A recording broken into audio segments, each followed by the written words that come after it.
Right, welcome back to another episode of How'd You Get Here? My special guest today is Donnell Bruce. He is the founder and CEO of FAMO Sports Management Company. Welcome to the show. Thank you. Glad to be here. So I appreciate that. Listen, I want to get right into it. I want you to please tell the audience about your current role and responsibilities, and even talk about what is FAMO Sports. So FAMO Sports is a family organization. I started probably about 24 years ago. I started doing sports management, and it really came from my background in the business. Best friend got drafted in 1991, Dale Davis, and another good friend, Eldon Campbell, in 1990. And those two guys together played 32 years in the NBA. So after Dale's probably first 10 years in the league, me being around, kind of seeing how the business, understanding the business and seeing negotiations and different things going on in the business. I got a call from him in 2000, kind of urging me to potentially look into getting into the business. Prior to that, I was doing a record label with him.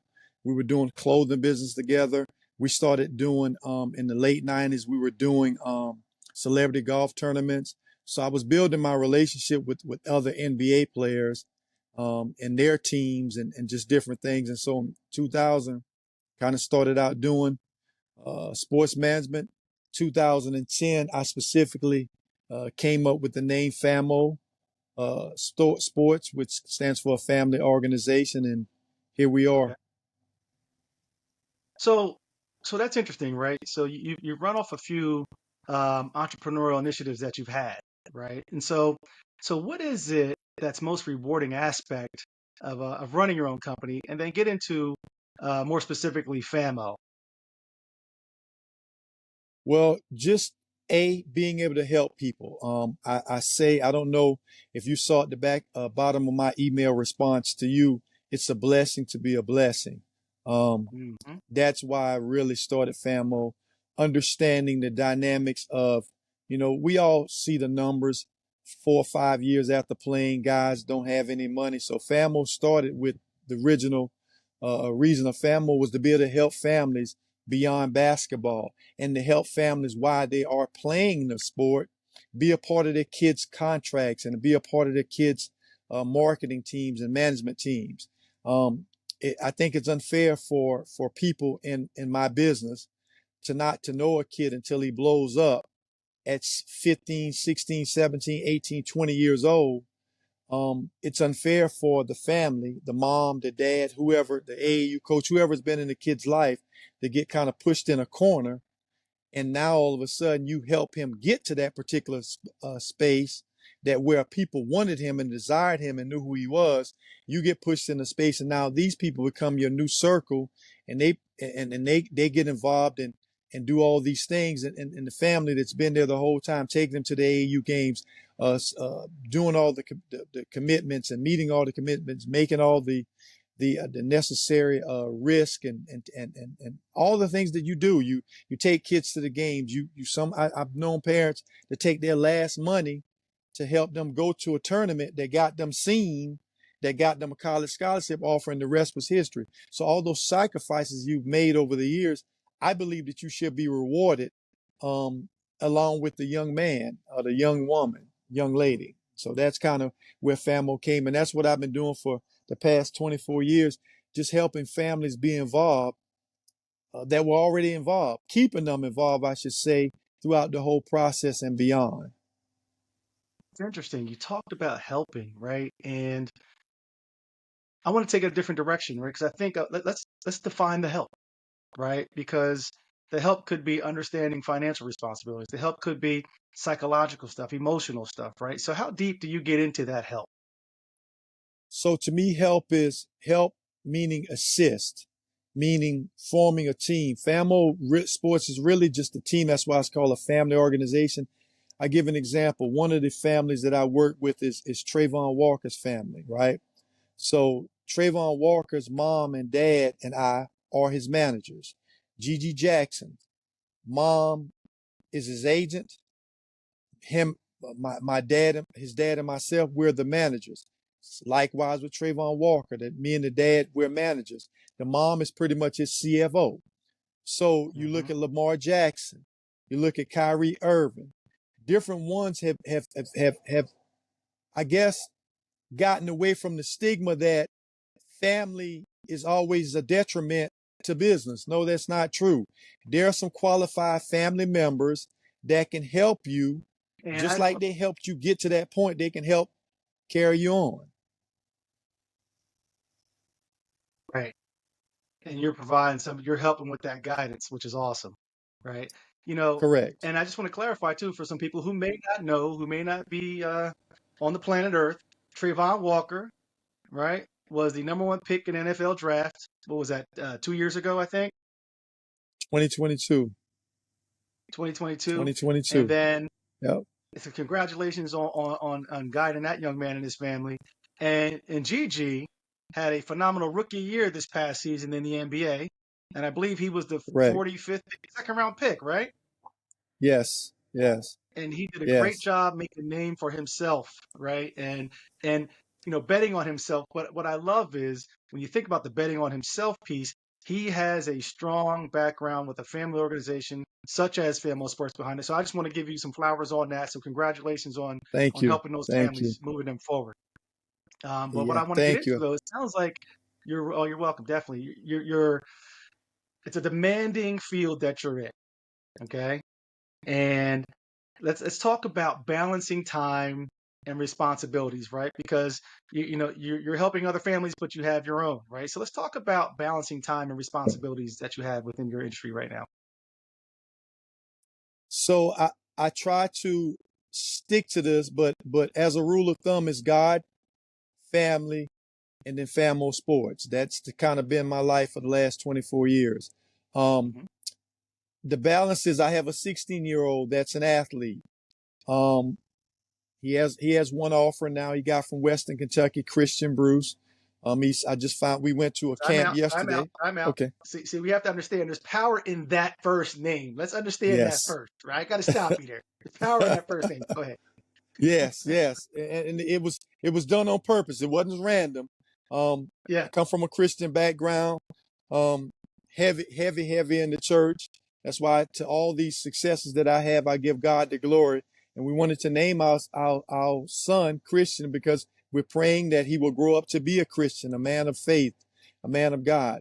Um, but yeah, so he's now 6'2.5", 242 pounds. He's 16 years old. He's growing. Um, and so the balance is Okay. being able to give God time. I do a weekly noonday service every Tuesday from 12 to about 2 o'clock Bible study, where I teach lessons. I've been doing that now for about 8, 9 years. So I You're do doing that that online, or every you're doing that week, local? do it online. Is We that were local? in the That's church, online. but Okay.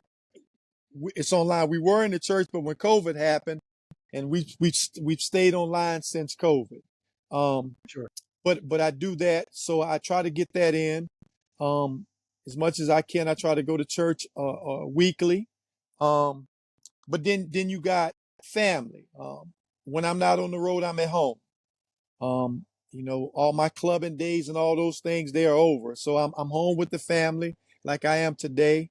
My wife, for the most part, works from home, and so I get a chance. My mother lives here with me, um, and so we're here. I do the family stuff every day that I'm not on the road, and then you get to the business. I do the business, um, 24/7. It seems like because I try to always Hmm. be available for a young man or a young woman to call me to ask parental advice, sports advice.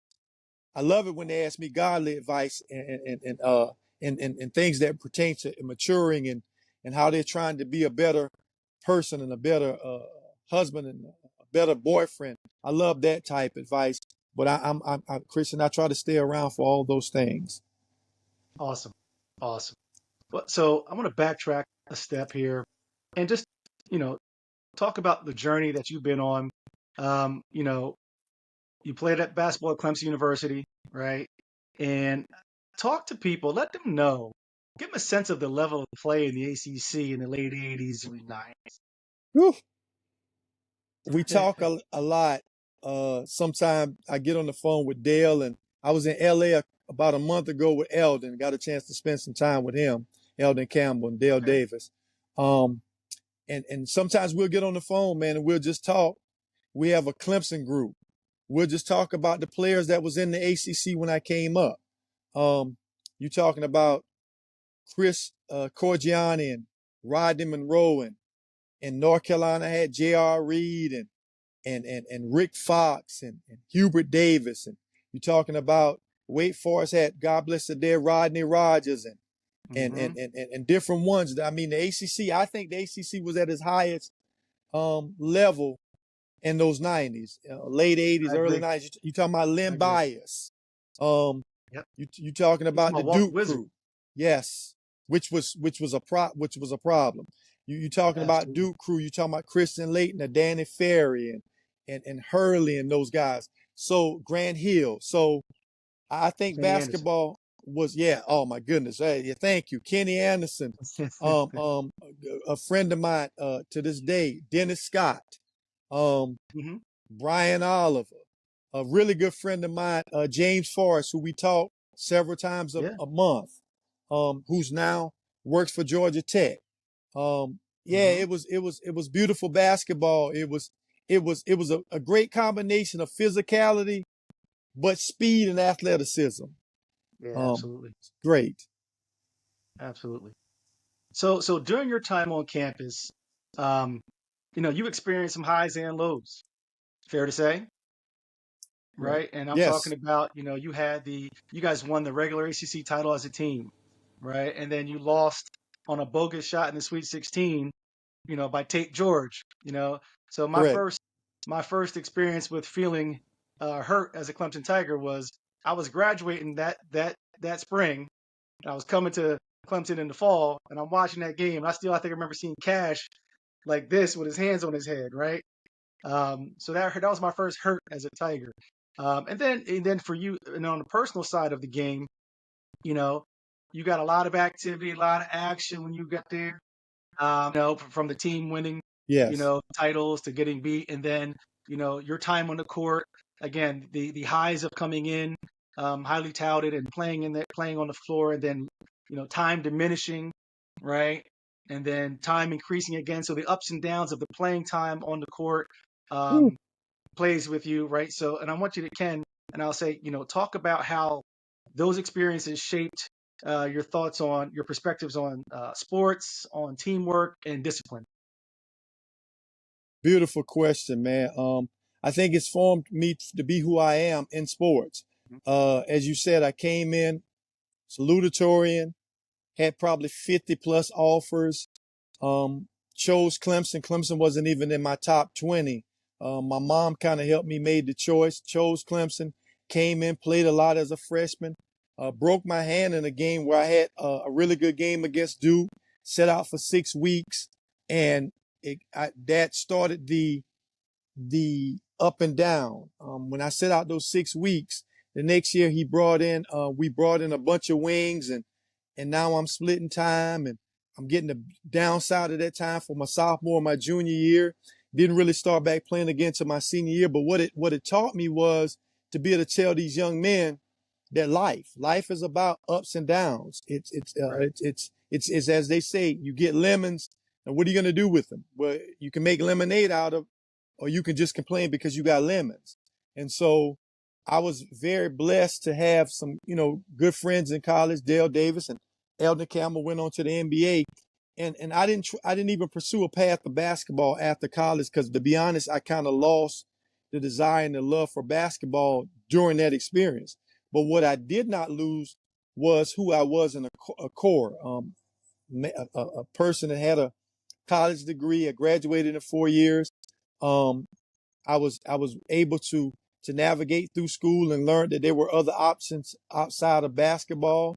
And so again, immediately after college, Dale and I connected. We were always friends through the college era, and we connected, and I started doing business. But what it gave me the ability is now when I run into young men and they thinking about hitting the transfer portal, or they have to hit the transfer portal, or they're playing in the NFL or NBA, and it's not going the way it wants to go. I can literally talk to them about highs and lows of sports, and how you can Hmm. take a high and be humble with it and ride it out, or you can take a low and still be grateful for the opportunity and focus on. And I like to tell young men, that I can do all things through Christ. You're here for a reason. Let's focus on not what's going wrong. Let's focus on what can become something that can be a testimony, something that can become a better situation. Let's focus on how we got here, what it's going to take to help us elevate to get out of this. Sometimes these are coach issues. Sometimes they're personal issues. But whatever it is, we're not going to let it defeat us. And I love to tell kids, look at my background. I was high. I was a top kid. And look at what happened in 2 years. And look at where I'm at now. And I give God all the glory. And I'm a living witness that it's not about how you start. It's not even how you are in between. It's how you are finishing and how you're progressing. It's a beautiful answer. Beautiful answer. So then, I mean, I want to transition then to entrepreneurship, right? Because you touched on, you started some things with Dale Davis, and so let's talk about when you launched FAMO Sports in particular. What were some of the challenges that you faced? You had already been in the entrepreneurial space, and you launched some things, right? You said the record label. I think you had a clothing line. I do remember that record label too. Um, but the clothing line, and then you get into this sports space, which is a different animal, right? It's a Yes. completely different animal. Now you're talking about large sums of money. If you can talk about the challenges, initial challenges you faced when you launched FAMO Sports. Okay. So let's start with the fact that I'm a black man, right? And you're dealing with large sums of money. Now, unfortunately, I have to say that, but you're dealing with large sums of money, athletes getting money that predominantly for football and basketball are black. One of the things, and I talk to my friends about this pretty often, some of my guys on my team, one of the hardest things I had to overcome was getting black families and black men to trust a black man, Hmm, believe it or not, because hmm, it's put in our mind that sometimes if it's white, it's right. And if it's black, then you probably should be cautious. Because maybe they're not as educated. Maybe they don't have the same connects. Maybe they don't have the same humility, or maybe they don't have the same moral values. But we look the same. We came from some of the same places. So one of my first challenges were being able to sit down with families and tell them I'm no different than you are, right? I love my dad to death, but for a length of my life, it was me and my mom and my siblings. And so I came from a single family background for the majority of my life. So when I see a mother out here, I'm able to, and a son, I'm able to talk to you because I came up in that same situation, same environment. I right. give you this. When you look at Trayvon, I was very blessed, and glory to God, the first minority firm to ever have the number one pick in the NFL. The NFL been around for 100+ years. You know how Wow. many black folks have went number one in the NFL? A lot of them, but they wasn't represented by us. Mm, Why is that? And so I had to overcome, and I'm still overcoming that, because a large share of athletes aren't represented by guys that look like us. Um, Now I don't have a problem with you going with the best person for you, but can we have equal opportunity to be that person? And so I'm very thankful for Trayvon, which told me back in 2021, one of his uh, wants, he said he wanted a black agent. Um, and so he said he didn't want to go to a large firm. You're talking about a kid that went number one. He had a draft party of 100 and something family members and friends here in Atlanta. He didn't want to go out to Las Vegas. And so mhm. I've been very blessed to get a G.G. Jackson, a Trayvon Walker, people that understand where they come from, people that have a relationship with the Almighty, but they're close to their family and they wanted their family to be a part of moving forward. not just I'm gonna sit you in a corner. So it's overcoming that, Christian. The part that I'm gonna buy mama a house and stick her in the corner, but she can't do anything else moving forward with my business. Dad, you cool, you never played in the NBA and NFL, so you just, let me, and so it's overcoming that, and that was pretty difficult, and I'm still fighting some of those challenges, but thank God I've been out here long enough to kind of, be able to, people can see that I was able to do it, and a lot of times in the Black community, we have to see it. But the unfortunate thing about it is some of these people can show you resumes of what they did for others. That don't mean that they're going to do a good job with you, because you're not that other person.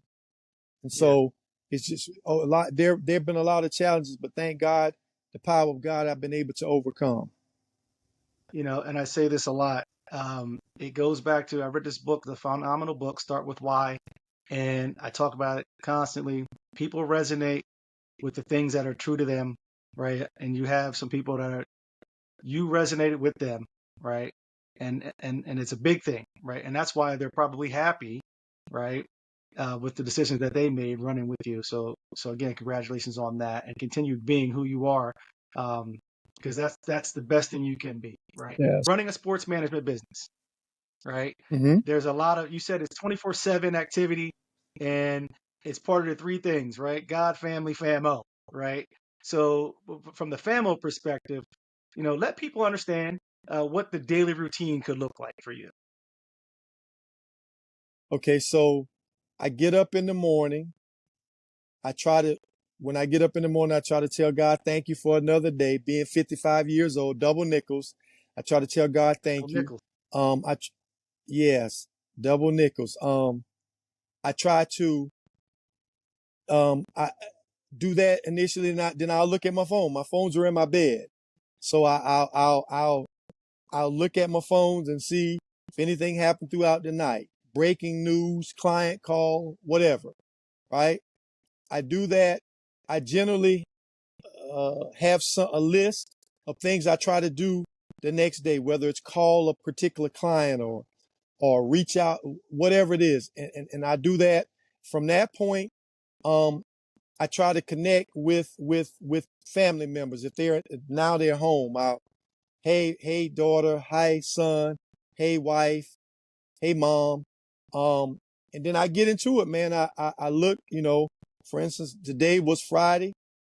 I got a Zoom call with my man Christian. So this is something that's on my agenda. So I go over my agenda. I get up, tell God thank you for another day.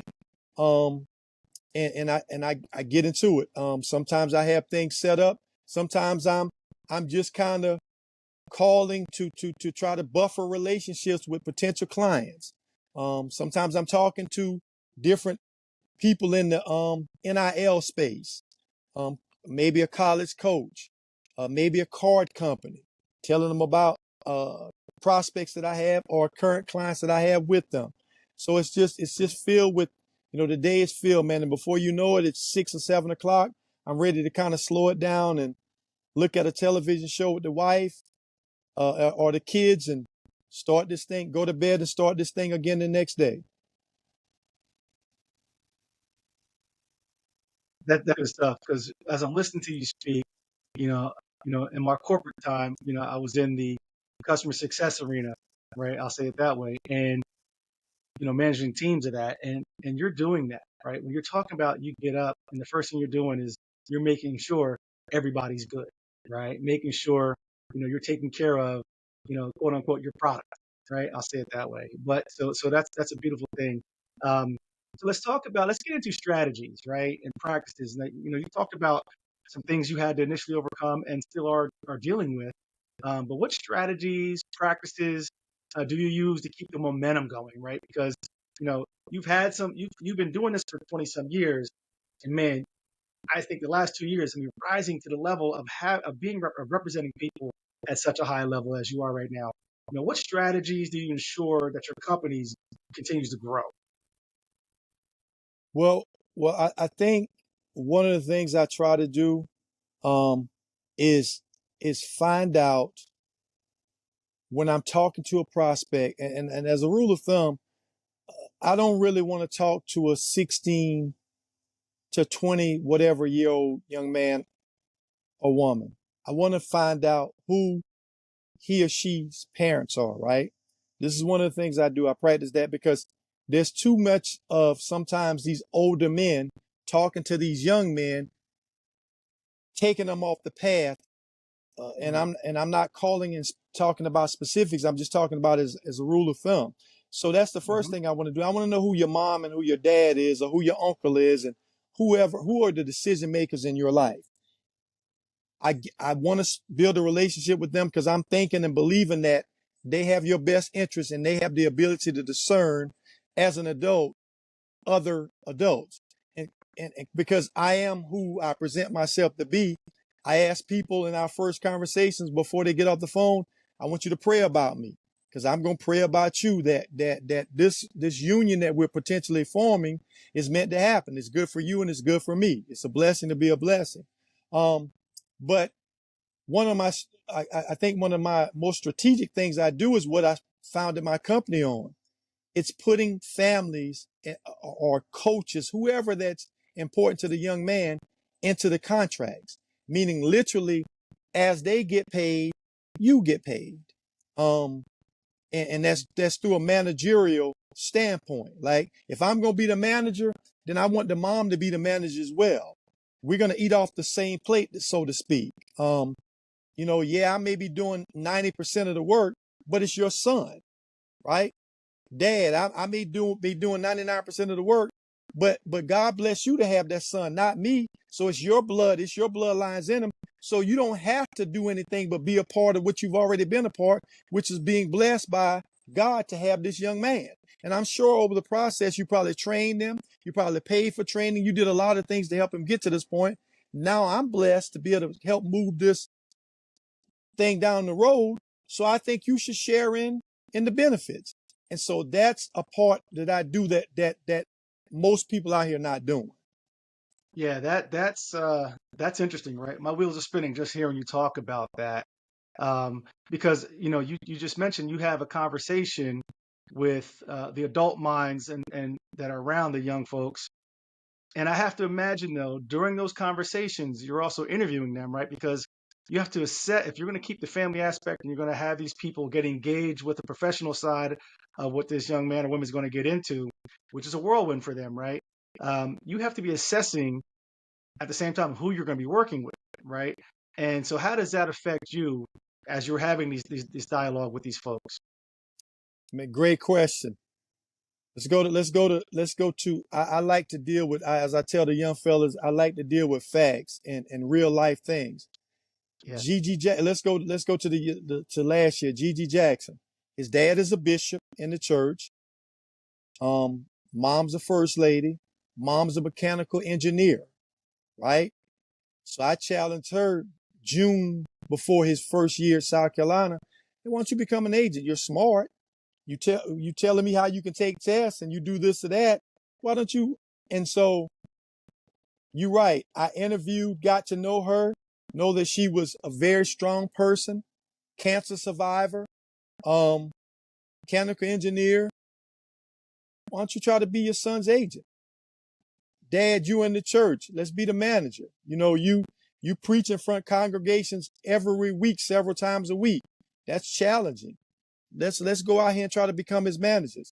Trayvon Walker, dad, police officer, ex-Marine, mom, in this education school system. Let me challenge you to be a manager and CFO of his business, because I know that the most important thing you can give a kid or a client is yourself, God, yourself, and trust, right? And so who can give that more than family, right? And so I sit and identify who that I'm talking to in that family, mom, dad, or whoever, who can take this walk with me. Because some parents just want to be parents. That's okay too. Right. But who can take this walk with me? Because you know your kid better than I'm going to ever know your kid, probably, or should. Who can take this walk with me and we go together to best market and manage your son? So yes, I do in that process. I want to see the ones that's eager to do it. I got a couple of kids I'm talking to now in college. I'm definitely trying to persuade their parents, come on, let's walk into this business together. Because I've been in it now. Dale got drafted in 91. Eldon got drafted in 90. So I go to Dale in 91. That's 33 years I've been around the NBA business. I can help Hmm. you grow in this business. You already got some of the attributes. Let me help you take it to the next level in this business. I mean, you're talking about something that's a theme of all my guests so far, and something I love that I talk about all the time. Skills translate across different sectors, right? I believe your take is different from anyone else that I've ever been around, right? And but there's some similarities too, right? Because you have to operate on the same playing field. So what's crucial, you think, for anyone who may be interested in getting into the sports management industry? Well, I think you better be prepared for ups and downs. You better be prepared for spending years sometimes with potential clients and them at the last minute going someplace else. Um, Mm, you need tough skin. Um, but see, my faith is in God and not in man. And so even in those lows, I thank God I can still always say, you know what? Romans 8:28, one of my favorite verses is, I can do all things through Christ that strengthen me, is Philippians 4:13, but rolls into Romans 8:28, same background. For we know that all things work together for good for those who love the Lord, for those who are called according to his purpose. See, that work for good. You have to mm, have a mind frame that it's going to work for good. If you trust that God put you into this business, he can bless you in this business. And so what I tell young men that I'm talking to now that's eager to get into the business, okay, understand that this is not, you see the glory. You see me with Trayvon Walker and you see me jumping up and I'm thanking God and because he went number one, and you see the G.G. Jackson, and you see, if you look at my website, you see Andrew Bynum and Trevor Reed, you see different ones that I've had success with. But what you did not see is all the failures I've had, and I call them failures slash lessons. When I've helped families, I've educated families, I've done some of the same things I've done with the families that I've been had success with, and they've because it's their choice, they viewed off and went different ways. But you live with that, and I pray success to them. You know, that's their kid, that's their child, that's their, that's your choice. But you learn those lessons, and you have to have tough skin, because if you gonna quit after one loss, this is not the business to be in. hmm You said NIL earlier in our conversation, and I want to come back to that, to those three letters, right? If I say NIL, what's the first thing that comes to your mind? Giving kids what they deserve and should have been getting a long time ago. Mm, mm. So now, how has that changed? How has that impacted now your conversations from pre NIL to what we have going on now? Well, I won't name any, but I'm dealing with some kids as young as 15. So I guess their class is 2027, some 2028s, Yeah. and agents now are going out signing those kids. I think Mm, now some of them are doing it so they can build a relationship over a couple of years, um, and kind of screen everybody else off. And then when the kid does turn for professional, they can represent the kid. That's what a lot of agencies are doing. So now I got to go to kids at a younger age, because they'll come with these de facto NIL deals and sign kids up, and may give them some merchandising, but now they're in the kid's ear, in his ear gate for 4 years. And so I've had to now look at younger kids. But it's also, what it's done for me is caused me to be kind of more on my game and to go back to younger ages, because my competition is going out trying to get younger ages. With saying that, most kids like most kids not gonna get NIL deals in high school. A very select few, right? right. You see the ones on social media that gets it, but you're talking about maybe 20 kids out of tens of thousands. let's go to professional. How many people you see got national commercials in the NBA and NFL? I bet you if you put both leagues together, it's not 30 people. But Right. people sell these marketing dreams because you're dealing with families that are eager for success. So I call, and I'm not being negative, but I have a saying that I've been saying to a lot of parents over the years, and sometimes we joke about it. Donnell, we're not going to fall for the banana in the tailpipe. A lot of these companies give what I call the banana in the tailpipe. Yeah, the car is running, and yeah, you think you're ready to pull off or you're warming up, but because they put the banana in the tailpipe, that's gonna equal something bad down the line for you. Exhaust, fumes, and all this other stuff that happens. It may look regular, it may look good, it may look like but at the end of it, it's going to be damaging. And so I think what happens is a lot of times in this business, because the NIL has been here now for 3 years, you got people going out trying to get these kids early so they can keep them late. You have also the collectives, and you're getting guys saying, "Oh, we can create this value for you that's different than what you're gonna get as a 4 and a 5 star. We can up that ante," and now they're charging the kids 10 and 20% to do that. Let's just say an example, right? You become a kid's NIL agent. Kid's gonna get $1 million. He was gonna get 950,000, but maybe you came in and increased 50,000. If you're charging the Mhm. kid 20% of that Right. million, you're taking 200,000 away, but you brought only $50,000 worth of value. That's a Right. negative 150,000. And so my saying is make it make sense. Here's the thing. You're not an agent though, correct? Nope, just a So manager. just a manager. And I think it's important that people know that there's levels to this thing, right? And there's different avenues to this thing. And so it sounds to me though you are influential into who will be an agent or may not be an agent, right? Because your take on it is, mom and dad, why don't you go ahead and do that? So let's talk through that then. What steps for people who you identify as should be an agent? What steps do they need to take to become an agent? Well, it's funny. Great question again. Um, it's out there. It's on social. It's out there. It's in the internet world. Steps Hmm. to become an agent. You take the NFL or the NBA test. You have certain requirements that's different for the NFL versus NBA. But for the most part, you pay the money. They screen your background. You study. You take the test. You pass or you fail. Trey Young Right. dad just became an agent about 2 or 3 months ago. He's one that I talked to a lot over the last 4 or 5 years.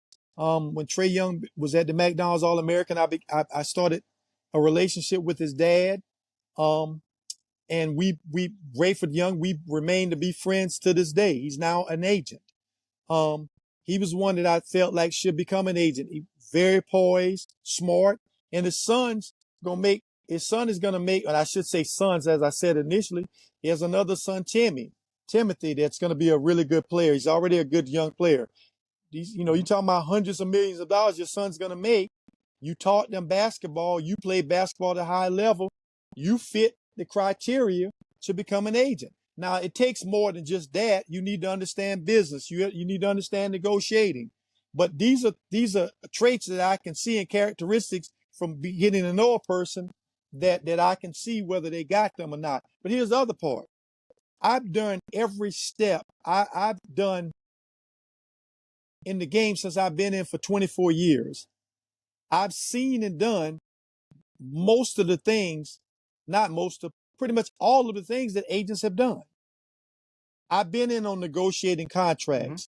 Um, um, I've talked to collectives about people in the transfer portal. I've done card deals and sneaker deals and stuff from a management standpoint. The agent has a place, but in my thought, their place is not above the family and the young man, which is a part of his own family. And there's a place for that. And so what I like to do is be able to work with an agent. Now, whether that agent's under FAMO or whether that's a young man's mother or father or AAU coach, whoever that happens to be, I'd like to work in cohesion with that particular person, and we get to go together to promote the business of the young man or young woman. Not good stuff. And so, you know, we see more of this, over time. You mentioned some great examples as far as family representation, right? But what other things do you see in the evolution of the sports management space, right? And down the line, do you have any other things that you think you see really coming up, picking up steam, or things you'd like to see more of as the space evolves even further? Yes, as we continue to educate ourselves and educate each other, that's what I'm out here doing. I'm trying to educate parents on that. Maybe you don't choose FAMO. Maybe you start your own management company. But I'm just trying to give as much information as I can because, again, I believe it's a blessing to be a blessing. And so as we continue to educate ourselves or be educated by ones that's been out here like myself, then we'll Mhm. be able to build generational wealth. Because if you're keeping things in house and giving less out, because here's what, Christian, here's what we're never going to be able to get past, at least probably in our lifetime, having to pay taxes. So you're going to pay 40, the upwards of Let me guess. 40%, no matter where you at and what athlete you are, what profession that I know, right? So let's educate families on getting LLCs and putting them with the right financial people as a manager, and let them be educated on how to manage and watch people manage your son or daughter's money, and let's continue to educate them on taking tests so that you can become a manager or an agent of your son or your daughter. Because I believe as we continue to empower each other, then we're empowering a community. And if we're empowering a community, then we are empowering a generation. And that's kind of what my steps are. And that's why I'm doing what I'm doing. I give information unsolicitedly sometimes. And it's not sometimes that I give information or I only give information to clients. I give information to people that I talk to and I come encounter with. Um, Hmm. and they take that information and do with it what they may. I've seen people that I've given information and they went out and did it on their own. I'm okay with that. You see what I'm Right. saying? Um, to each his own. Yeah, but so at the end of the day, underlying your approach is care, right? It's very evident that underlying your approach is care. And so I want to ask though this question. You're giving this insight, and let's take the agent route. You're encouraging people to become agents, and you mentioned starting their own LLC and things of that nature. Do you also have it under the FAMO Sports moniker, where if they don't want to start their own, can they be an agent under FAMO? For qualified people that fit the criteria, yes. And that depends on several different things. Like, I just give you one. Hmm. I would like for us to have the same beliefs. Um, it is my company. I started, I founded it. So if you're going to be under the roof and we're going to work together on the day to day, I would think that we have some of the same ideals. We come from the same, um, maybe not necessarily backgrounds, but we have the same fundamental belief. We have the same moral compass, Right. ethics, and those type things. Didn't you have another Prism? Was that Prism? Was that also a sports business you had back in the days? Yeah, that Did that morph into it FAMO, trans. or is that in conjunction with Yes, FAMO? no, it morphed into FAMO. It morphed into FAMO Prism because I at remember Prism. yep, Prism So I Sports. go I go back So with you, right? I go back with you. yeah, my God, my God. So Prism Sports was when I first got it. It was my first year. It was in the 90s. Um, Hmm. I I had started doing sports, not sports. I started doing celebrity golf tournaments with Dale. Um, Okay. inviting the likes of Shaquille O'Neal and different ones, Gary Payton's and different ones out. We were going to the Bahamas. We were going to Nassau, Bahamas. We were going to trips to San Juan, Puerto Rico, and we were having golf tournaments, right? And so Prism was formed. Then I started a website called hoopchat.com with one of my business partners, and that was under Prism Sports. And we started at that point signing up athletes, and we would we was taking their name, image, and likeness and trying to create value for Mm-hmm. them to be able to sell through the website. This was in the late 90s. And so that, like you said, that kind of went into FAMO Sports in 2000. So yeah. So let's have Del Nickel, Donnell Bruce, Yes. talk to 25-year-old Donnell Bruce. What's on tell him? Uh Stay grounded, stay humble, understand that life is full of ups and downs.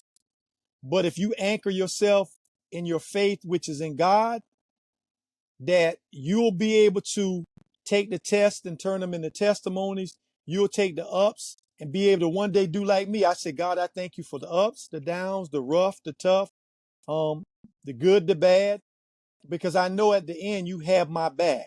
You have my front, my back, you have all around me. And that's what I would tell the person that went to college thinking that I was going to be an NBA player. But after about a year and a half in college, I'm like, man, what's going on? I should transfer. That's what I would tell that young man. Do you think in today's times, I'm gonna stay on this transfer piece with you, right? Do you think if you were in today's times, would that transfer decision have changed? Yes, I'm sure I would have probably transferred probably my sophomore or no, at worst case in the area my junior year. But it goes back to Romans 8:28, for all things work together for good.